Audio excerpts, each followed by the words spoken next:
আসসালামু আলাইকুম। আজকে আমরা কয়েকটা টপিক নিয়ে আলোচনা করবো ইনশাআল্লাহ। তড়িৎ প্রবাহে চুম্বক ক্রিয়া, ঠিক আছে। এই অধ্যায় পড়ানোর আগে আমি আগেই বলছিলাম যে এই অধ্যায় যে টপিক যেভাবে পড়াবো মনে রাখবা।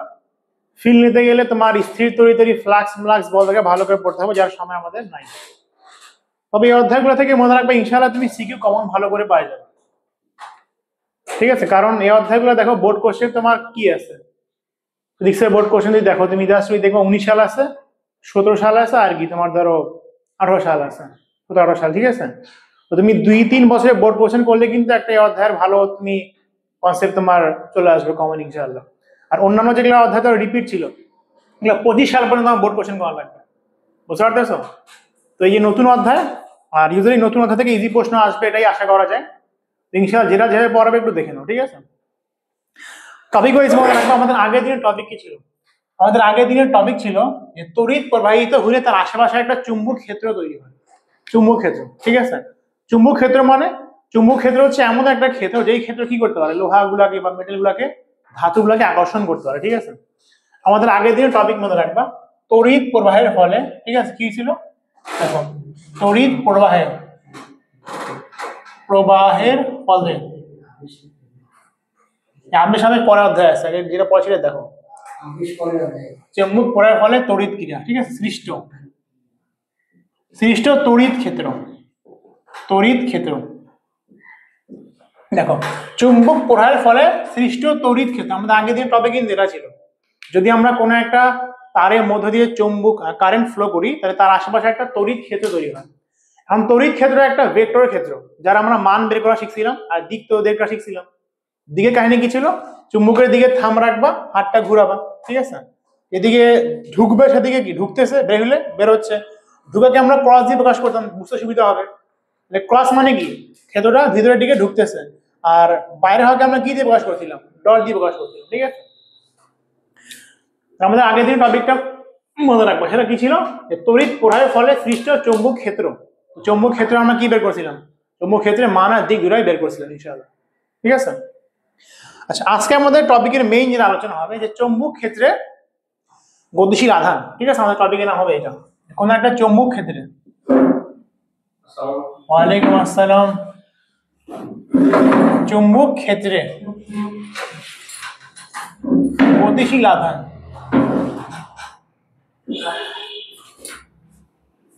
আধান, এর উপর বল, এর উপর চুম্বক বল,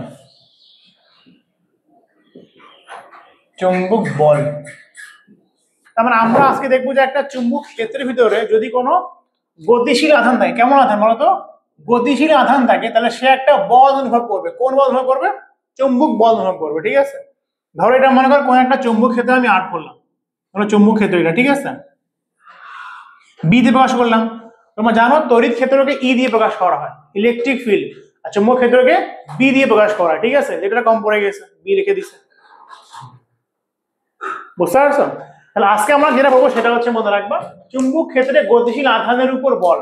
তারপর দেখো ধরলাম যেখানে একটা চুম্বক ক্ষেত্র আছে, চুম্বক ক্ষেত্র কিভাবে তৈরি হয়েছে, যেভাবে ইচ্ছা তৈরি হতে পারে। ধরো তুমি একটা চুম্বক এখানে রাখে দিছো, খুবই কমন, একটা চুম্বক যদি এখানে রাখে দিবা আশেপাশে কি একটা চুম্বক ক্ষেত্র হবে না, যেভাবে ইচ্ছা তুমি একটা চুম্বক ক্ষেত্র তৈরি করছো। ধরো তুমি একটা চুম্বক এখানে আনে রাখে দিছো, একটা চুম্বক তুমি এখানে মনে করো রাখে দিছো, চুম্বক ক্ষেত্র তৈরি হয়ে গেছে, ঠিক আছে। এখন যদি তার আশপাশ থেকে আমি কোনো একটা আধান কি করি, গতিশীল অবস্থায় নিয়ে যাই, তাহলে ওই আধানে একটা বল অনুভব করে, ঠিক আছে। আর এই ফেনোমেনা তোমরা অনেক কিন্তু খেয়াল করছো, জানি না খেয়াল করছো কি না, এগুলো চুম্বক পাওয়া যায় না গোল গোল, খেয়াল করছো, সাউন্ড বক্সে থাকে। হ্যাঁ, তুমি ওই চুম্বকের উপরে তুমি যদি একটা তারের ভিতর দিয়ে কারেন্ট ফ্লো করবা, তুমি দেখবে তারটা একটু বাঁকে যাবে, কারণ খেয়াল করছো এটা। অবশ্যই কারেন্টের মান যদি খুবই কম হবে তো তুমি হয়তো বুঝতে পারবা না, কারণ ধরো তারেরও একটা ভর থাকে, ঠিক আছে। বাট তুমি যদি একটা ভালো পরিমাণ কারেন্ট ফ্লো করো একটা চুম্বকের উপর দিয়ে, তুমি দেখবে তারটা একটু বেঁকে যাবে। আর এই চুম্বক না থাকলে তারটা কি তারের মতোই থাকবে, ঠিক আছে। তার মানে একটা বিষয় এখানে খেয়াল করা আছে, যদি কোনো একটা চুম্বক থাকে তাহলে তার আশেপাশে একটা কি তৈরি হবে, চুম্বক ক্ষেত্র তৈরি হবে, যেই ক্ষেত্রে সে কি করতে পারে, আকর্ষণ করতে পারে ধাতুগুলোকে। ওই চুম্বক ক্ষেত্রের ভিতরে তুমি যদি কোনো একটা কারেন্ট ফ্লো করো, কারেন্ট ফ্লো মানে কি একটা আধান গতিশীল করো, তাহলে সেই গতিশীল আধান একটা বল অনুভব করে। আজকে আমরা সেই বলের মান কেমন হবে, দিক কেমন হয়, তাই বের করা শিখবো, ঠিক আছে। আচ্ছা, ধরো এটা চুম্বক ক্ষেত্র, ঠিক আছে। আর এইখানে মনে করে একটা আধান আছে, আধানটা মনে করে এদিকে গতিশীল। কতটুকু গতিশীল? আধানটা ধরলাম চার্জ হচ্ছে মনে করো কিউ, আধানের বেগ হচ্ছে মনে করো ভি। ঠিক আছে, বুঝতে পারছো? আচ্ছা, তাহলে ধরলাম এখানে একটা আধান ছিল, উদাহরণের জন্য প্লাস আধান নিয়ে নিলাম, যে একটা প্লাস আধান ছিল এখানে, একটা প্লাস আধান এদিকে হচ্ছে গতিশীল। অতএব কোন পদের সাথে? ধর এটা হচ্ছে কোন, এই কোন হবে থেরা কোণে গতিশীল। ঠিক আছে, এটা হচ্ছে চৌম্বক ক্ষেত্র। বোঝা গেছে?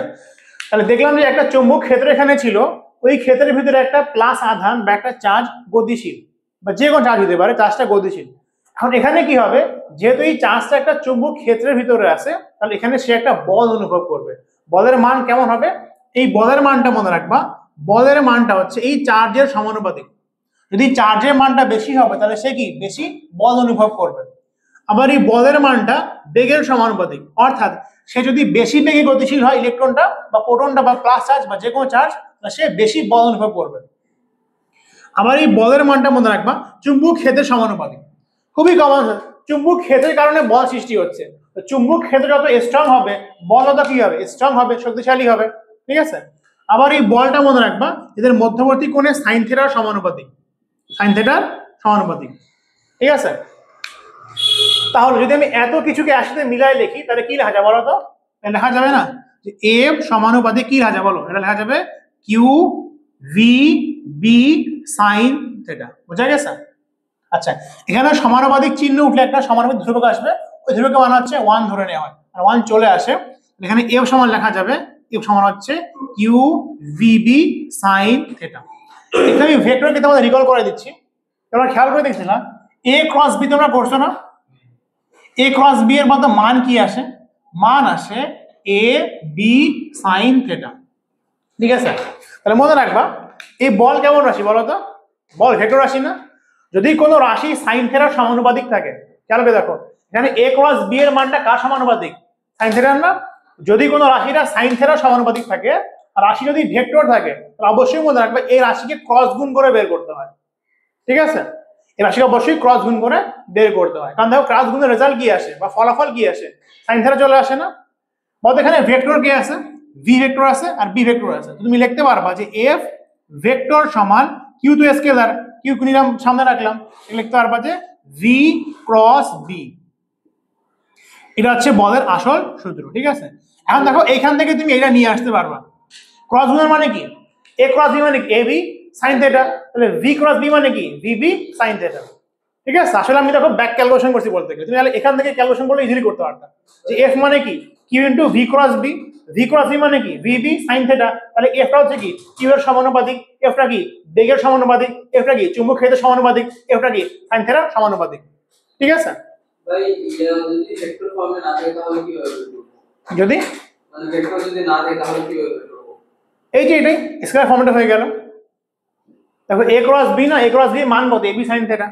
আপনি তো বললেন না যদি ওখানে ভিতরের ইয়াটা যদি ভেক্টরের মধ্যে থাকে তাহলে আমরা ক্রস গুণের মাধ্যমে বের করব, আর যদি ভেক্টরের মধ্যে যদি না থাকে তাহলে আমি বললাম যদি কোনো রাশি সাইন থিটার উপর নির্ভর করে, সাইন থিটা সমানুপাতিক হয়, আর যদি রাশিটা ভেক্টর হয় তাহলে অবশ্যই এটা ক্রস গুণ করে বের করতে হয়। যেমন খেয়াল করে দেখো, কারটা শুধু মনে আছে, এটা ছিল আর ক্রস এফ ভেক্টর, তার মানে কি লিখতে পারি? আর এফ সাইন থিটা। তাহলে আমি বলতে পারি না যে ভাই, তাহলে আমি কি বলতে পারি? কারটা শুধু মানটা লিখি। ঠিক আছে, তাহলে আমি কি বলতে পারি না যে টাউটা তো কার সমানুপাতিক? আর সমানুপাতিক। টাউটা কার সমানুপাতিক? বলের। টাউটা কি? সমানুপাতিক সাইন থিটার। তো তোমাকে আমি এটাই বুঝাচ্ছি যে কোন রাশি যদি সাইন থিটা সমানুপাতিক হয় তার মানে ওই রাশিকে ক্রস গুণ করে বের করতে হয়। আমি এইটা দেখে বুঝে গেলাম যদি আমার বলটা সাইন থিটার সমানুপাতিক, তার মানে এই বলটা আমি অবশ্যই ক্রস গুণ করে বের করবো। আর প্রশ্ন হচ্ছে ক্রস গুণ দুটো ভেক্টরে করতে হয়, এখানে চার্জ কি? স্কেলার, বাকি থাকলো কে? ভি আর বি, অবশ্যই ভি ক্রস বি।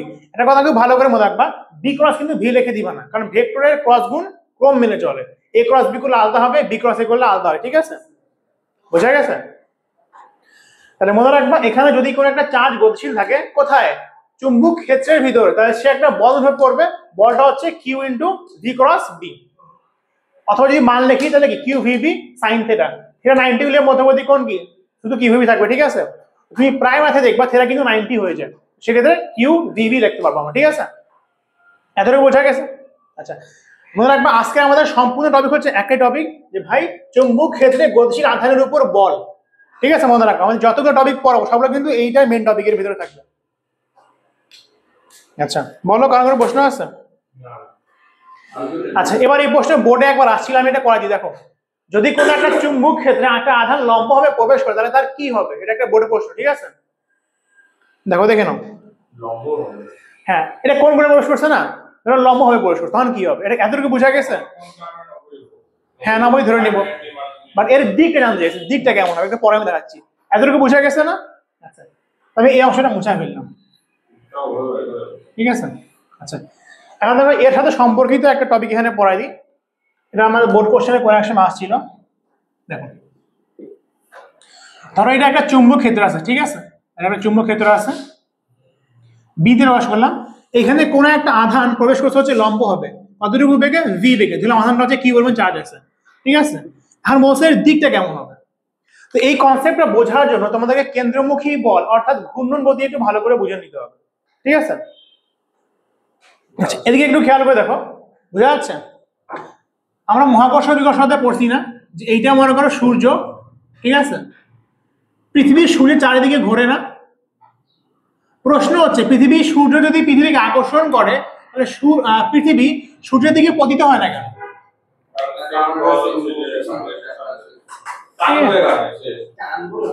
এখনো আচ্ছা এখনো এই প্রশ্ন আছে, ক্লিয়ার না? যদি মনে রাখবা এই পৃথিবীর কাছে কোনো বেগ সামনের দিকে না থাকতে স্পর্শ বরাবর, তাহলে পৃথিবী অবশ্য সূর্যের দিকে কি হইতো, পতিত হয়ে যাইতো। ধরো আমি পৃথিবীকে জাস্ট এখানে রাখে হাতটা সরা নিলাম, তখন আমাদের কি হবে? তখন এই পৃথিবীর সূর্যের দিকে আসে কি হবে, সংঘর্ষিত হবে। কিন্তু পৃথিবীর কাছে একটা স্পর্শ বরাবর কি থাকে বলতো, একটা বেগ থাকে। ঠিক আছে, এখন দেখো বলো এসি এর জন্য আমি বলি, ঠিক আছে, তাহলে সূর্য পৃথিবীকে আকর্ষণ করতেছে না, কতটুকু বলে? কেন্দ্রমুখী বলের কারণে, যেটা আমরা বের করতে পারবো মহাকর্ষ বল। ঠিক আছে, বললাম এখানে এই যে বলটা হচ্ছে এফ জি, গ্র্যাভিটেশনাল ফোর্স, কোথায়? কেন্দ্রের দিকে। অর্থাৎ বেগের দিক কোন দিকে? একেবারে 90-র দিকে না? তো মনে রাখবা যদি তুমি বলটার দিকের সাথে 90 ডিগ্রি কোণে প্রয়োগ করো তাহলে ওই বলটার ফলে যেই ত্বরণ আসে ওই ত্বরণকে বলা হয় কেন্দ্রমুখী ত্বরণ। আর কেন্দ্রমুখী ত্বরণ শুধুমাত্র এই বেগে কি করতে পারে, বেগের দিকে চেঞ্জ করতে পারে, মানের দিকে চেঞ্জ করতে পারে না। কিন্তু যদি এই বেগটা আগে না থাকতো তখন কি হইতো? তখন এটা স্থির থাকতো না। যদি এটা স্থির থাকতো তাহলে বেগ শূন্য থাকতো, তাহলে কি হইতো? পৃথিবীর সোজা সূর্যের আসে সংঘর্ষে লিপ্ত হয়ে যেত। কিন্তু যেহেতু এর কাছে আগে থেকে একটা বেগ ছিল, তুমি 90 ডিগ্রি কোণে বল প্রয়োগ করছো, ফলে এই বলের ফলে কি আসছে, 90 ডিগ্রি কোণে কেন্দ্রমুখী ত্বরণ আসছে। তাহলে এখানে কেন্দ্রে কি কাজ করবে? কেন্দ্রমুখী ত্বরণ এসি কাজ করবে, বুঝা গেছে? আর কেন্দ্রমুখী ত্বরণ কি করতে পারে? বেগের দিকের পরিবর্তন করতে পারে। একটা কমন সেন্স এখান থেকে নিয়ে নাও, যদি আমি বেগের দিকের সাথে 90 ডিগ্রি কোণে বল প্রয়োগ করি তাহলে ওই বল বেগে কি করবে? শুধুমাত্র দিকের পরিবর্তন করতে পারে। আর দিকের পরিবর্তন এমন ভাবে করবে, সে কি করবে? সেটাকে ঘুরতে সাহায্য করবে, বুঝা গেছে? দেখো সবসময় দেখো বলটা এদিকে না, বেগটা কি এদিকে। মনে করো দেখো এটা আমি বললাম বেগের দিক, বেগের দিক সামনে, বলটা এদিকে না। দেখো বস্তুকে পুরো ঘুরাই দিচ্ছে বৃত্তাকার পথে, এই দেখতে পারতেছো? এমন বস্তুকে বৃত্তাকার পথে আমার পথে ঘুরাই দিচ্ছে, ঠিক আছে? বল যে মানে আমাদের যে স্পর্শক বরাবর যে বলটা আছে, এই স্পর্শক বরাবর বেগ আছে, বল আছে কেন্দ্রের দিকে। ধরো পৃথিবী মনে করো এইখানে আছে, এখন পৃথিবী এখানে আছে না, বেগ কোন দিকে? বেগ সবসময় স্পর্শক বরাবর, বল কোন দিকে? কেন্দ্রের দিকে। কোন কত? 90। বেগ আর বলটা তো ফিক্স না। হ্যাঁ, মান ফিক্স। উপবৃত্তাকার ওই কনসেপ্ট ভুলে যাই, আবার বৃত্ত লেখা আট করছি না আমি এখানে, ঠিক আছে ধরে রাখো। ঠিক আছে, উপবৃত্ত হলে মধ্যবিন্দু 90 হইতো, কোনো সমস্যা নেই। উপবৃত্ত হলে মধ্যবিন্দু 90 হইতো, ঠিক আছে? আচ্ছা ধরো পৃথিবী যখন এইখানে থাকবে, পৃথিবী বেগ কোন দিকে? এদিকে না? কিন্তু কি বল কোন দিকে? কেন্দ্রের দিকে। সবসময় কোনটা কত হচ্ছে বলতো? 90 হচ্ছে, বুঝতে পারছো? আচ্ছা এখন এখানে কনসেপ্টটা দেখো যে একটা চার্জ এখানে গতিশীল, যদি কোনো একটা চার্জ এখানে একটা ক্ষেত্র, কোন ক্ষেত্র মনে করো, একটু বড় করে আটকে দিতে সুবিধা হবে। বলো, এগুলা কনসেপ্টের প্রশ্ন এখনো করি না, এগুলো হচ্ছে ওই ওই অধ্যায়ের প্রশ্ন, ঠিক আছে? সমবেগ মানে বেগের দিকের পরিবর্তন হয়, বেগের দিকের পরিবর্তন, বেগের দিকের পরিবর্তন হয়, মান ঠিক থাকে। আচ্ছা এখন এখানে খেয়াল করে দেখো, এখন ধরো একটা চার্জ এখানে ভি বেগে গতিশীল, তাহলে বল অনুভব করবে কতটুকু বল বলো তো? আমরা দেখলাম এফ সমান কি লিখতে পারি? Q into V cross B, দেখতে পারবো? আচ্ছা প্রশ্ন মনে রাখবা, প্রশ্নতে এখানে যা আছে বলছে যে এর বেগের দিক কি হবে, ঠিক আছে? প্রশ্ন মনে রাখবা বলছে যে চার্জের গতিপথ কেমন, গতিপথ কেমন, মানে এর পথটা জানতে চাইছে, মানটা নিয়ে এরা ইন্টারেস্টেড না। বুঝা গেছে? চার্জের গতিপথটা কেমন জানতে চাইছে, বুঝা গেছে? আচ্ছা মনে করো, ঠিক আছে, মনে করো এই যে চুম্বক ক্ষেত্র এদিকে না, চুম্বক ক্ষেত্র এদিকে, আমার চার্জের দিক জানতে চাইছে, পথ কিন্তু না। মনোযোগ দাও, আমার ক্লাস লম্বা হচ্ছে এখন। তা আমি দেখো বলের দিকটা একটু বের করি। বলের দিক কোন দিকে? ভি ক্রস ভি করে বের করতে পারবো, ঠিক আছে? কাজুন করতে পারো তো। ভি ক্রস ভি মানে কি? ভি আর বি, ভি থেকে বি এর দিকে ঘুরবো, ভি থেকে বি এর দিকে ঘুরবো। তো ভি কোন দিকে? ভি মনে করো এইদিকে, এইদিকে। বি কোন দিকে? বি হচ্ছে এইদিকে, বুঝতে পারতেছো? এটা হচ্ছে বেগের দিক, এটা কি চুম্বক ক্ষেত্রের দিক। কি করতে হবে? ভি ক্রস বি ঘুরো। ভি ক্রস বি কোন দিকে? ভেতরের দিকে না? তাহলে খেয়াল করে দেখো, এটা যদি বেগের দিক হয়, আমার বল কোন দিকে? খাড়া ভেতরের দিকে না, বুঝো। দেখো বলটা হচ্ছে খাড়া যে ভেতরের দিকে, ভেতরের দিকে, বুঝতে পারতেছো? ভেতর আসে আসি, বাপরে হাতের নিয়ম জিজ্ঞেস করতেছে। তাহলে ভি থেকে আমি বি এর দিকে ঘুরবো, ঠিক আছে? মনোযোগ দাও, এটা বেগের দিক, এটা হচ্ছে আমার বি এর দিক, ভি এর দিক বি এর দিক। তাহলে ভি ক্রস বি করো, কোন দিকে আছি? ভেতরের দিকে। তার মানে দেখো এর সাথে 90 ডিগ্রি কোণে ভেতর দিকে একটা বল পাচ্ছি না। এখন দেখো যদি বেগের সাথে 90 ডিগ্রি কোণে একটা বল থাকে, এই বলটা কি করবে? কেন্দ্রমুখী ত্বরণ সৃষ্টি করবে। ফলে এই বেগের দিকে একটু চেঞ্জ হয়ে যাবে না? কোন দিকে চেঞ্জ হবে? স্পর্শক বরাবর হবে। ধরলাম বেগের দিক চেঞ্জ হতে হতে একটু ঘুরে গেছে। কেন ঘুরে গেছে? দেখো প্রথমে বেগ এদিকে থাকে না, পরে কি বেগটা এদিকে হয়, পরে কি বেগটা এদিকে হয়, পরে বেগটা এদিকে হয় না। খেয়াল করে দেখো এই বেগের দিকে কিন্তু কন্টিনিউয়াসলি ঘুরতে আছে, ঘুরতে আছে, বুঝতে পারতেছো? মানে এটা কন্টিনিউয়াসলি ঘুরতেই আছে, ঘুরতেই আছে। তাহলে মনে করো প্রথমে বেগ ছিল এইদিকে, বল কোন দিকে? বল বল দেখো ভিতরের দিকে। তাহলে এই বেগ কি হবে? কোন সময় ঘুরতে ঘুরতে এখানে চলে আসবে না? আচ্ছা চুম্বক ক্ষেত্র কি চেঞ্জ করছো? না, ক্ষেত্র তো ফিক্স আছে, ক্ষেত্র চেঞ্জ হয়নি, খালি বেগ চেঞ্জ হয়েছে। আর ধরো বেগ মনে করো ভিতরের দিকে হয়ে গেল, তার কারণে কেন্দ্রমুখী ত্বরণের কারণে বেগটা দিকের চেঞ্জ হতে ভিতরের দিকে হয়ে গেল। চুম্বক ক্ষেত্রের কোন দিকে বলো তো? এদিকে না? অত এখন বেগের বা বলের দিক কোন দিকে হবে? ভি ক্রস বি করো। এদিকে হাত ঘুরবে না, এদিকে হাত না। ভি ক্রস বি কোন দিকে? নিচের দিকে। তাহলে এই বল এখন বেগ কি করবে? বেগকে নিচের দিকে ঘুরাই দিবে, যে নিচের দিকে ঘুরাই দিল, ঠিক আছে? ধরো বেগের দিকে নিচের দিকে, চুম্বক ক্ষেত্র কোন দিকে? ফিক্স সামনের দিকে। ধরো চুম্বক ক্ষেত্র এইটা। এখন আবার ভি ক্রস বি করো, হাত ঘুরবে এদিকে, হাত এভাবে না। ভি ক্রস বি কোন দিকে? B V, B V, V কিন্তু ফিক্স, সরি বি কিন্তু ফিক্স, চুম্বক ক্ষেত্র ফিক্স। তাহলে এই যে ভি ক্রস বি কোন দিকে? এদিকে, সামনের দিকে না, মানে এই বেগ আবার এদিকে চলে আসবে, বুঝা গেছে? ও এখন কি হবে? আবার ঘুরাও, আবার এটা ভি না, ভি ক্রস বি, ভি থেকে কোন দিকে? উপরের দিকে, উপরের দিকে মানে কি রাম উপর চলে আসবে। তাহলে কি দেখলাম? এটা ছিল আগে এখানে, এটা ঘুরে কই চলে আসছে, আবার সামনে চলে আসছে না? তার মানে এখানে কি হবে? সবসময় বলটা এই বেগের সাথে 90 ডিগ্রি কোণে প্রয়োগ করা হবে, যার কারণে এই বেগের দিকটা কি হবে? ঘোরা শুরু করবে, ঘোরা শুরু করবে। মানে বেগের মানের কোনো পরিবর্তন হবে না, বেগের জাস্ট দিকের পরিবর্তন হবে। কেন দিকের পরিবর্তন হবে? কারণ আমরা জানি যদি বলটা বেগের সাথে 90 ডিগ্রি কোণে প্রয়োগ করা হয়, তাহলে ওই বলটা কেন্দ্রমুখী ত্বরণ সৃষ্টি করে। আর কেন্দ্রমুখী ত্বরণ কি করতে পারে? বেগের মানের পরিবর্তন করবে, জাস্ট কি করবে? বেগের দিকের পরিবর্তন করবে, দিকের পরিবর্তন করবে, বুঝা গেছে? তার মানে এই চার্জটা কি হবে? এই চার্জটা এরকম করে ঘোরা শুরু করবে, বুঝতে পারতেছো? এর গতিপথটা কেমন হবে? বৃত্তাকারে, কিন্তু বোর্ডে ওইখানে আসছিল। এই চার্জটা যাবে এরকম করে, ধরো ঘোরা সৃষ্টি হবে। আমি আর্ট করলাম, এটা ভালো আর্ট করা সম্ভব না এখানে, বোঝা গেছে? এখন এই পথে তোমাকে ব্যাসার্ধ বের করতে দিতে পারে, ব্যাসার্ধ বের করতে দিতে পারে, বোঝা গেছে? আচ্ছা এখানে একটা বস্তু বৃত্তাকার পথে ঘুরছে না? তাহলে বৃত্তাকার পথে ঘুরলে কোন বলের কারণে ঘুরে? কেন্দ্রমুখী বলের কারণে।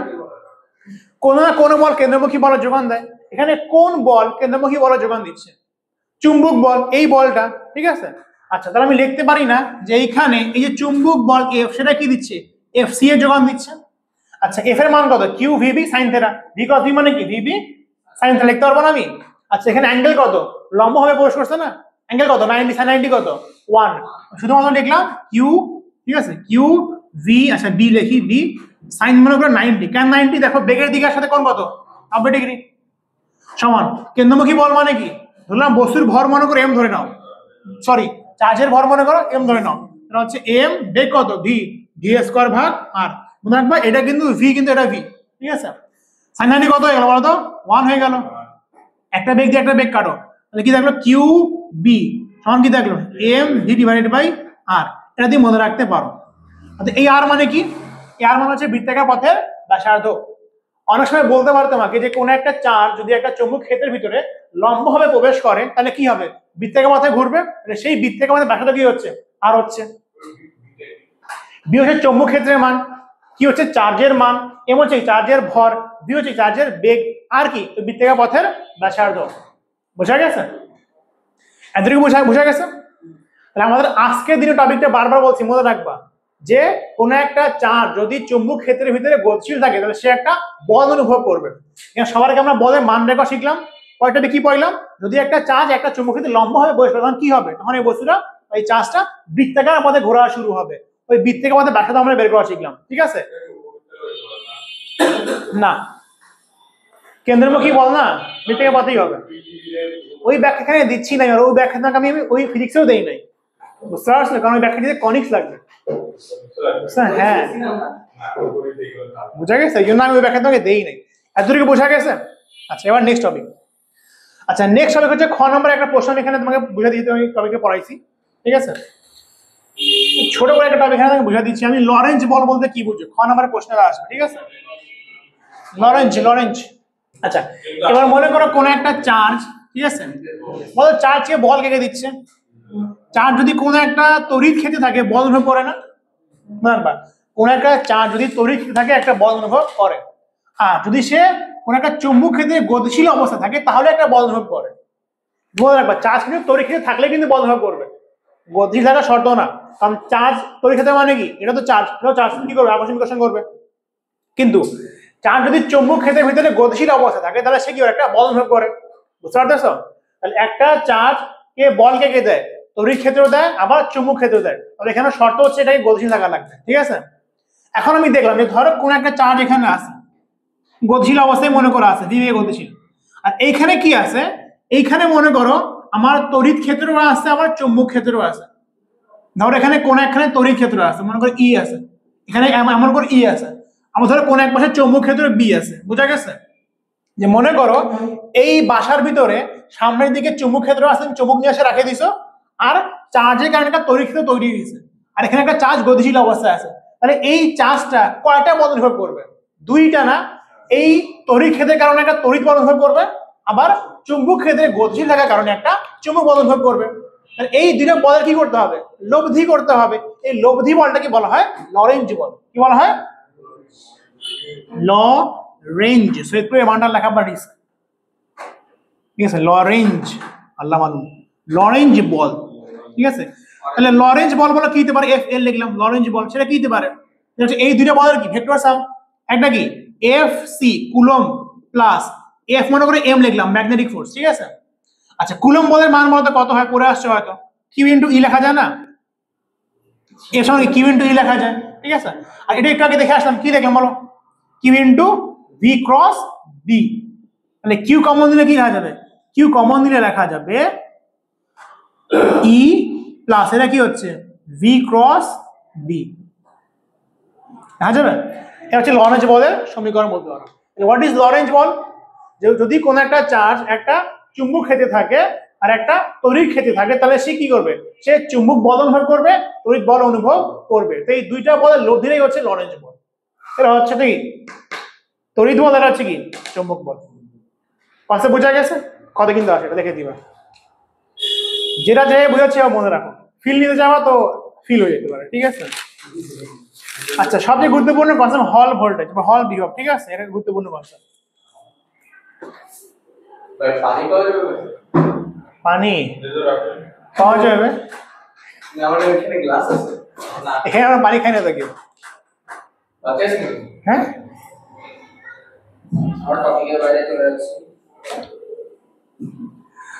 আচ্ছা, এবার গুরুত্বপূর্ণ হবে দেখো হল ভোল্টেজ বা হল বিভব। আমাদের বাইরে যে উপাসের মধ্যে আপনি একটা ইয়া রাখেন না,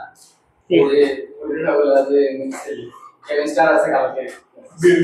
তোমাদের পরীক্ষা তো অন্য বাঁচিয়ে নিলাম, তোমাদের তো পরীক্ষা নেই না, তোমরা আসো না। বলে দিলে পুরস্কার আছে, মানে পারলে পুরস্কার আছে, ওই গেঞ্জি দিবেন না 2 লক্ষ টাকা। তো গেঞ্জিটা আমার গেঞ্জি না হয় না, তোমাদের হবে কি না? আমাদের দিবেন হল বিভব, ওই গেঞ্জি না ভাই, ইয়া মিশনের গেঞ্জি বাবা ওইকে এটা বেশ গুরুত্বপূর্ণ, ঠিক আছে? তবে এটা গুরুত্বপূর্ণ আছে, গুরুত্বপূর্ণ এখানে এগুলো আর্ট করা একটু মুশকিল। ভাই ঠিক আছে, ব্র্যান্ডিং করে ঠিক আছে, হ্যাঁ ভাই ব্র্যান্ডিং করেন,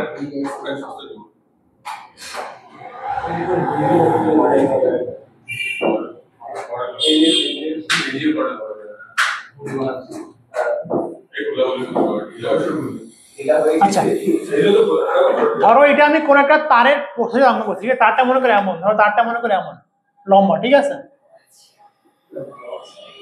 ধরো তারটা মনে করে এমন, বুঝতে পারছো? মনে করো এখানে বড় একটা তার আছে, আমি একটু বড় করে আর্ট করলাম বোঝানোর জন্য। মনে করো এটা একটা তার, তার এত মোটা হয় হয় না বোঝানোর জন্য আর্ট করছি। ধরো একটা লম্বা মোটা তার, মানে একটু বড় করে জুম করে আর্ট করছি। তারে আমি এতটুকু অংশ কাটে তোমাকে দেখাচ্ছি, ঠিক আছে? আচ্ছা তারের মধ্যে দিয়ে বলতে কি হয়, কারেন্ট ফ্লো হয় না? আচ্ছা ধরলাম তুমি এখান থেকে কারেন্ট ফ্লো করলাম, আই পরিমাণ কারেন্ট এখান থেকে যাচ্ছে, ঠিক আছে? তো এখান থেকে আই পরিমাণ কারেন্ট বের হওয়ার কথা না? খুবই কমন সেন্স। মানে বিষয়টা এমন দেখো, আমি একটা তার আর্ট করছি, ভাই তার, এই যে এখানে একটা তার আর্ট করছি, তার থেকে কারেন্ট যাচ্ছে, কিন্তু এই তারটা আমি একটু জুম করে আর্ট করলাম বোঝানোর জন্য। এদিকে দেখো, ও রেস্ট কেন দেখতেছো? বুঝা গেছে? ধরো আমি একটা তার আর্ট করলাম, তারের মধ্যে দিয়ে আই পরিমাণ কারেন্ট যাচ্ছে, বুঝা গেছে? আচ্ছা কিন্তু এই তারটা কোন একটা চুম্বক ক্ষেত্রে রাখা আছে। এবার কাহিনী বুঝো, তুমি কি করতেছো ওখানে? তোমাকে দেখে আমার গাজনি গাজনি ফিল পাচ্ছে একটু, ঠিক আছে? আচ্ছা এদিকে দেখো, ধরো কোন একটা তার আছে, তারের মধ্যে আই পরিমাণ কারেন্ট এখানে ফ্লো হচ্ছে, বুঝা গেছে? এখন তুমি কি করছো, এই তারটা কোন একটা চুম্বক ক্ষেত্রে রাখিয়ে দিছো। ধরুন চুম্বক ক্ষেত্রের মনে করো এরকম করে আছে, এর সাথে 90 ডিগ্রি কোণে আছে, বুঝা গেছে? এখন বলো তো কি হবে? এখনই কারেন্ট ফ্লো হবে? প্রথমে কিন্তু কারেন্ট ফ্লো থামে যাবে, একটুবার আবার কারেন্ট ফ্লো শুরু হবে। বলো কেন থামে যাবে, এটা প্রশ্ন। দেখো প্রথমে কিন্তু শুধু একটা তার ছিল, তো তারের ভিতরে কারেন্ট গেলে কারেন্টটা ফ্লো হবে, কোনো সমস্যা নেই। কিন্তু তুমি কি করছো, এই তারটা একটা চুম্বক ক্ষেত্রে রাখিয়ে দিছো, মানে এখানে একটা চুম্বক রাখিয়ে দিছো, মনে করো সে একটা ক্ষেত্র সৃষ্টি করছে। এখন এই চুম্বক ক্ষেত্র তাকে প্রভাবিত করবে না? কেন করবে? প্রশ্ন হচ্ছে এটা। ভাই তারের ভিতরে কি আছে বলতো? ইলেকট্রন আছে না? ইলেকট্রন, ইলেকট্রন কোন দিকে যায়? কারেন্টটা বিপরীত দিকে যায়। আর আমরা একটু আগেই দেখলাম, কি টপিক দেখলাম? চুম্বক ক্ষেত্রে গতিশীল আধানের উপর কি বল। তার মানে তারের ভিতরে ইলেকট্রন কি আছে? গতিশীল অবস্থায় আছে। আর চুম্বক ক্ষেত্রে কি করে? গতিশীল আধানকে একটা বল প্রয়োগ করে, বুঝতে পারতেছো? ধরো আচ্ছা আমি এখানে প্লাস দিয়ে বোঝাই, মনে রাখবা যে কারেন্টের দিক মানে কি প্লাস চার্জ, তাহলে প্লাস চার্জ কোথায় যায়? কারেন্টের দিকে যায়, মাইনাস কই কারেন্টের বিপরীত দিকে যায়। এটা বুঝতে পারো তো? বোঝানোর জন্য ফিজিক্স আমরা প্লাস ধরে নিই, ঠিক আছে? ধরলাম মনে করো এখান থেকে তুমি প্লাস চার্জ পাঠাইছো, আর যখন এখান থেকে প্লাস চার্জ যাবে এখানে কি আছে? চুম্বক ক্ষেত্র আছে না? কোন দিকে? বি এর দিকে। আমি এমন করে আর্ট করলাম, বুঝতে পারছো? চিত্র কিন্তু একই চিত্র, এটা বড় করে আর্ট করছি। ধরো চুম্বক ক্ষেত্র বি এর দিকে। এখন যখন এখান থেকে প্লাস যাবে, গতিশীল কোন দিকে? সামনের দিকে না? কথাটা বুঝো, গতিশীল কোন দিকে? সামনের দিকে। এদিকে চুম্বক ক্ষেত্র বন্ধ করে না? কোন দিকে বন্ধ করবে? দেখো একটু তোমাকে ইয়ে করে দেখাই। মনে করো এটা হচ্ছে ভি বেগে সামনের দিকে যাচ্ছে, ঠিক আছে? আর এটা মনে করো চুম্বক ক্ষেত্র। এখন এখানে কি হবে? বন্ধ করবে। বলের মান কত? বলের মানটা হচ্ছে এম সমান কি লিখতে পারি বলো? এটা হচ্ছে কিউ ভি ক্রস বি না? বলের দিকটাকে বের করো, ভি ক্রস বি। তো ধরো তোমার প্লাসের দিক কোন দিকে? দিক মনে করে এদিকে ঢুকতেছে, এটা চুম্বক ক্ষেত্র, ঠিক আছে? করো ভি ক্রস বি, বেগের দিকে এটা, ঠিক আছে? চুম্বক ক্ষেত্র বি এর দিকে এটা, ভি ক্রস বি। আমাকে ঘুরবে, ঘুরবে না, এমন ঘুরতে হবে। ভি ক্রস বি কোন দিকে? অ্যাকচুয়ালি এটা নিচের দিক বলতে এটা বোঝাচ্ছে, বুঝতে পারতেছো? তাহলে 3D মডেল, 3D চিত্র আর্ট করেছি আমি। কথাটা বুঝো, দেখো এখানে দেখো, যদি বেগের দিকে এটা না, ভি ক্রস বি মানে কি ভেতরের দিকে, ভেতরের দিকে, ভেতরের দিকে, ঠিক আছে? এই চার্জটা যখন এইখানে আসবে, নিচের দিকে একটা বল প্রয়োগ করবে, ফলে এই চার্জটা এখানে জমা হয়ে যাবে, সামনের দিকে আসতে পারবে। কারণ কি? কারণ এখানে একটা চুম্বক বল পাওয়া গেছে, বোঝা গেছে? ভি ক্রস বি করে বের করলাম। আবার মনে করো এখানে প্লাস যাচ্ছে, সে কি হবে? এখানে জমা হওয়া শুরু হবে, জমা হওয়া শুরু হবে, বোঝা গেছে? আর এখানে প্লাসের কারণে, যদি এখানে প্লাস থাকে এখানে কি কি হবে? মাইনাস তৈরি হবে না? এখানে সেম ভাবে মাইনাস তৈরি হইতে থাকবে, বোঝা গেছে? এতটুকু বুঝতে পারছো? যখন এখানে আমি প্লাস চার্জ পাঠাইলাম, তো দেখলাম সেটা একটা চুম্বক ক্ষেত্রে ছিল। আর চুম্বক ক্ষেত্রে কি করে? গতিশীল আধানকে বল প্রয়োগ করে, ফলে সে বল প্রয়োগ করে ভি ক্রস বি এর দিক অনুসারে নিজের দিকে জমা রেখে দিচ্ছে, বুঝতে পারতেছো? আর যখন এখানে প্লাস জমা হতে থাকলো, এখানে কি মাইনাস জমা হতে থাকবে। এতটুকু বোঝা গেছে? আচ্ছা ধরলাম এখানে প্লাস জমা হতে থাকলো, মাইনাস জমা হতে থাকলো। এখন খেয়াল করে দেখো, ধারকে পড়ছো না? যদি একটা প্রান্তে প্লাস জমা হইতে থাকে, এখানে মাইনাস থাকে, তাহলে এখানে কি তৈরি হবে? একটা ইলেকট্রিক ফিল্ড তৈরি হয় না? প্লাস থেকে মাইনাসের দিকে ইলেকট্রিক ফিল্ড তৈরি হয়। এখন খেয়াল করে দেখো, এইখানে যখন দেখবা যে প্লাসটা জমা হইতে থাকবে, মাইনাস জমা হইতে থাকবে, তখন এখানে ইলেকট্রিক ফিল্ড তৈরি হবে। ইলেকট্রিক ফিল্ড কোন দিকে তৈরি হবে, প্লাস থেকে মাইনাসের দিকে, প্লাস থেকে মাইনাসের দিকে, বুঝা গেছে? আচ্ছা এবার খেয়াল করে দেখো ইলেকট্রিক ফিল্ড কি করে, যদি কোনো একটা প্লাস তুমি ইলেকট্রিক ফিল্ডে রাখো, এই প্লাস চার্জ কোন দিকে বদল করবে বলো তো? স্থিতিতে পড়ছি না যে প্লাস চার্জটা ইলেকট্রিক ফিল্ডের দিকে বদল করে, ইলেকট্রিক ফিল্ডের দিকে বদল করে, ঠিক আছে? আচ্ছা তাহলে এবার মনে করো যে কোনো এক সময় এখানে ইলেকট্রিক ফিল্ড কি উপরের দিকে না, তার মানে নতুন যদি কোনো প্লাস চার্জ আসে এখন একে বল প্রয়োগ করবে কয়জন, বল প্রয়োগ করবে দুইজন। কেন দুইজন? দেখো একটা চুম্বক ক্ষেত্র আছে না, আবার কি আছে একটা তড়িৎ ক্ষেত্র আছে, বুঝতে পারতেছো? ধরলাম তড়িৎ ক্ষেত্রের মান মনে করে ই তৈরি হয়ে গেছে, যখন কি হবে, যখন এই যে প্লাসের উপরের দিকে কি তৈরি হচ্ছে, তড়িৎ ক্ষেত্র, আর নিচের দিকে বলতে কি চুম্বক ক্ষেত্র, বুঝতে পারতেছো? এই তড়িৎ ক্ষেত্র আর চুম্বক ক্ষেত্র এই দুইটা বল যদি পরস্পর সমান হয়ে যাবে এর উপর লব্ধি বল কত হবে, জিরো হবে। তখন আগে যখন চার্জটা যাচ্ছিল বলের কারণে নিচে পড়ে যাচ্ছিল, এখন আমি দেখলাম এই যে চুম্বক বলের কারণে নিচে পড়ে যাচ্ছিল, চুম্বক বলকে ক্যান্সেল করার জন্য তার সমপরিমাণ কি তৈরি হয়েছে, এখানে তড়িৎ বল তৈরি হয়েছে। এখন যখন এর উপর লব্ধি বল শূন্য হবে সে থামে থাকবে না, সে ওই দিকেই চলে যাবে, বুঝা গেছে? তাহলে যখন এখানে মনে রাখবা এই যে কি তৈরি হচ্ছে, ওখানে প্রথমে কি ছিল, চুম্বক ক্ষেত্র ছিল, চুম্বক ক্ষেত্রের ফলে চার্জগুলো কি হলো, জমা হতে থাকলো, চার্জ জমা হইতে হইতে কি তৈরি হলো, ইলেকট্রিক ফিল্ড তৈরি হলো। এখন যখন ইলেকট্রিক ফিল্ড তৈরি হয়ে গেল, এখন যত চার্জ যাচ্ছে ইলেকট্রিক ফিল্ড কিন্তু বড় হচ্ছে, কারণ কি প্লাস যাবে প্লাস জমা হবে, প্লাস জমা হবে, আর প্লাস জমা হলে কি মাইনাস মাইনাস থাকবে, তার মানে ধীরে ধীরে ইলেকট্রিক ফিল্ড কি হচ্ছে, বড় হচ্ছে। কোনো এক সময় দেখবা এই যে ইলেকট্রিক ফিল্ড মানে এই যে বল, ইলেকট্রিক ফিল্ডের বল কি হয়ে যাবে, ম্যাগনেটিক ফিল্ডের সমান হয়ে যাবে, তখন ওই চার্জের উপর কোনো বল থাকবে আর না, মানে ওই চার্জ যেই বেগে আসছিল ওই বেগে কি হবে, বের হয়ে চলে যাবে। যদি আমি কোনো একটা তারকে লম্ব হবে চুম্বক ক্ষেত্রের উপর রাখি, কোথাও আমি কোনো কারেন্ট পাবো না, কিন্তু কোন এক সময় তুমি দেখবা যখন এখানে প্লাস চার্জ জমা হইতে হইতে ইলেকট্রিক ফিল্ডের মানটা বা ইলেকট্রিক বলটা বা চুম্বক বলের সমান হয়ে যাবে, তখন ওই চার্জের উপর আবার কি হবে, লব্ধি বল শূন্য হয়ে যাবে, মানে আমি তখন আবার কারেন্ট পাওয়া শুরু করবো, বুঝা গেছে? এখানে বিদ্যুতের অপচয় বলো বিদ্যুতের অপচয় অবচয় আছে, মানে প্রথমে কারেন্ট আমি পাচ্ছিলাম না, ঠিক আছে? এখন ক্যাপাসিটর একটা সূত্র পড়ছো না যে ভি সমান ইডি, পড়ছো না? ডি কি ছিল, ডি ছিল মধ্যবর্তী দূরত্ব, ভি কি ছিল দুই প্রান্তের বিভব পার্থক্য হচ্ছে ভি ছিল, ঠিক আছে? এটা ছিল ভি, বোঝা গেছে? তাহলে ক্যাপাসিটরের দুই প্রান্তের বিভব পার্থক্য ভি আর মধ্যবর্তী দূরত্ব যদি ডি হয় তাহলে ভি সমান ইডি লেখা যায় না? দেখো এই যে ইলেকট্রিক ফিল্ড তৈরি ধরলাম এই ডিস্টেন্স মনে ডি দিয়ে আছে না, ডি দিয়ে আছে, ঠিক আছে? আচ্ছা আর এই ডি ডিস্টেন্স ইলেকট্রিক ফিল্ড তৈরি হয়েছে না? আচ্ছা এখানে কতটুকু ভোল্টেজ পাওয়া যাবে একটু বের করতে পারবো না আমরা? ভোল্টেজ সূত্র কি বলো, ভোল্টেজ সূত্র হচ্ছে ভি সমান ই ডি, ঠিক আছে? এই যে ইলেকট্রিক ফিল্ডের কারণে যে ভোল্টেজ তৈরি হলো ওই ভোল্টেজটাকে বলা হয় হল ভোল্টেজ। হল ভোল্টেজ মানে মনে রাখবা যেই সময় আমার তড়িৎ বল আর চৌম্বক বল সমান হয়ে যায় ওই সময় পাতের দুই প্রান্তে বা প্রস্থচ্ছেদের দুই প্রান্তে যে ভোল্টেজ তৈরি হয় ওই ভোল্টেজকে বলা হয় হল ভোল্টেজ। বলে কিভাবে সৃষ্টি হয়, যদি প্রশ্ন আসবে না খুব কম। দেখো যখন তুমি প্রথমে এখানে কারেন্ট ফ্লো করলা তখন এখানে শুধুমাত্র চুম্বক ক্ষেত্র ছিল, চুম্বক ক্ষেত্রের কারণে যখন বস্তুটা এখানে আসার লাগলো, এখানে আসলো না আধান বলো, বস্তু বলে একই জিনিস, ঠিক আছে? প্রত্যেক আধানই বস্তু, কিন্তু বস্তু আধান নয়। আচ্ছা গুড। তাহলে এখানে যখন এই আধানটা আসার লাগলো তখন আধানটা নিচের দিকে বন্ধ হয়ে পড়লো, ঠিক আছে? প্রথমে একটা আধান জমা হইলো, যখন এখানে প্লাস জমা হইলো এখানে একটা মাইনাস জমা হয়ে গেল, ঠিক আছে? আর প্লাস মাইনাস মানে কি একটা ইলেকট্রিক ফিল্ড তৈরি হওয়া। ধরো শুধুমাত্র একটা প্লাস আর একটা মাইনাস জমা হয়েছে, ধরো ইলেকট্রিক ফিল্ড খুব বেশি স্ট্রং থাকবে না দুর্বল থাকবে, কিন্তু কারেন্ট তো ফ্লো হইতে আছে, যখন আবার তোমার প্লাস আসলো একটা প্লাস জমা হইলো আবার মাইনাস জমা হইলো, একটা ইলেকট্রিক ফিল্ড কি স্ট্রং হইলো, আবার যখন এখানে প্লাস আসলো প্লাস কি নিচে জমা হইলো আবার এখানে মাইনাস জমা হইলো, তো প্লাস মাইনাস জমা হইতে হইতে যখন এই ইলেকট্রিক ফিল্ডের মানটা ম্যাগনেটিক ফিল্ডের সমান হয়ে যাবে, ম্যাগনেটিক ফিল্ড কি চুম্বক ক্ষেত্রের সমান হয়ে যাবে, তখন এর উপর কোনো বল কাজ করবে না, কারণ দেখলাম ইলেকট্রিক ফিল্ডের ডিরেকশন কোন দিকে, প্লাস থেকে মাইনাসের দিকে, চুম্বক ক্ষেত্র কোন দিকে নিচে টানতেছে, তো এই যখন ক্যান্সেল হয়ে যাবে পরস্পর সমান হয় তখন এর উপর কোনো বল থাকবে না, তখন যেই বেগে আসবে ওই বেগে চলে যাবে। তাহলে প্রথমে আমি কোনো কারেন্ট পাচ্ছিলাম না, কিন্তু যখনই আমার এই ইলেকট্রিক ফিল্ডের যে মানটা সেটা ম্যাগনেটিক ফিল্ডের সমান হয়ে যাবে তখন আবার আমি কারেন্ট পাওয়া শুরু করব, ঠিক আছে? আর এই যে যখন আমার ইলেকট্রিক ফিল্ডটা ম্যাগনেটিক ফিল্ডের সমান হয়ে যাবে তো দুই প্রান্তে একটা বিভব পার্থক্য থাকবে না, আমি জানতাম যে ভি সমান কি ইডি, এর ধরো ডিসটেন্স সমান করে ডি, ওই বিভবটাকে বলা হয় হল ভোল্টেজ। লিখে শেষ করে দাও, তোমার তখন সময় আছে, কি সমস্যা? আর এই অধ্যায় বলছি না ফিল বেশি আসবে না কারণ কাহিনী ভিতরে আছে, ঠিক আছে? আচ্ছা কিছু সমীকরণ দেখে নাও।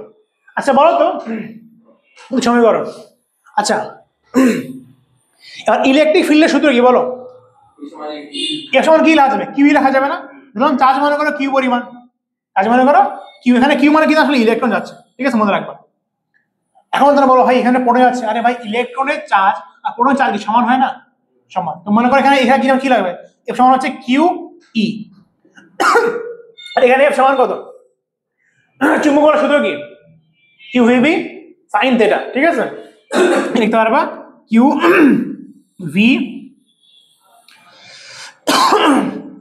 কিউ ভিবি কত, সাইন কত ডিগ্রি? সাইন 90, কারণ বেগ ছিল এদিকে চুম্বক ক্ষেত্রের দিকে, ঠিক আছে। আচ্ছা এ কিউ দিয়ে কিউ ক্যান্সেল করলাম, তাহলে কি থাকে?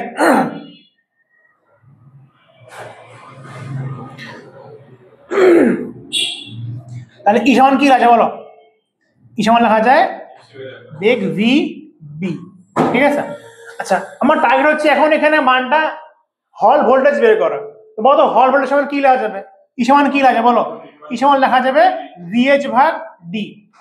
আচ্ছা মনে রাখবা এই ভি কোন ভি কিন্তু বেগ, এই ভি কিন্তু বেগ, খুব ভালো করে মনে রাখবা, ঠিক আছে। ওয়ালাইকুম আসসালাম। ই সমান লেখা যায় ভিএইচ ডিভাইডেড বাই ডি সমান কি ভিবি। মনে রাখবা এই ভি কিন্তু বেগ আর এই ভি কি হল ভোল্টেজ। এবার হল ভোল্টেজ কি দাঁড়াচ্ছে? তাহলে ভিএইচ সমান দাঁড়াচ্ছে, আগে ভি লিখি দেখতে ভালো লাগবে। আচ্ছা বি লিখি বি ভি ডি, আচ্ছা হল ভোল্টেজের সূত্র মনে রাখতে পারো, ঠিক আছে। তুমি শুধুমাত্র সূত্রই মনে রাখতে পারো, কনসেপ্ট খুব বেশি মনে রাখলে দরকার নেই। হল ভোল্টেজ কেন তৈরি হয়, কিভাবে কনসেপ্ট বুঝলাম, যখন আমাদের ইলেকট্রিক ফিল্ড আর ম্যাগনেটিক ফিল্ডের মান কি হয়ে যাবে? সমান হয়ে যাবে, তখন দুই প্রান্তে যে ভোল্টেজ তৈরি হয় এটাকে বলা হয় হল ভোল্টেজ। হল ভোল্টেজের মান কি? V V D. এখান থেকে তুমি এটা মনে রাখলে হবে, এখান থেকে ই তো তোমরা দেওয়া থাকবে না, ওই যে বিভি আগে দেওয়া থাকবে, ই দেওয়া থাকবে না, তো হয়ে গেল। তো কনসেপ্ট মনে রাখবা, এই জন্য কনসেপ্ট মনে রাখবা যে ভাই যখন আমার দুইটা বল কি হবে? সমান হয়ে যাবে। আমার কোন বল?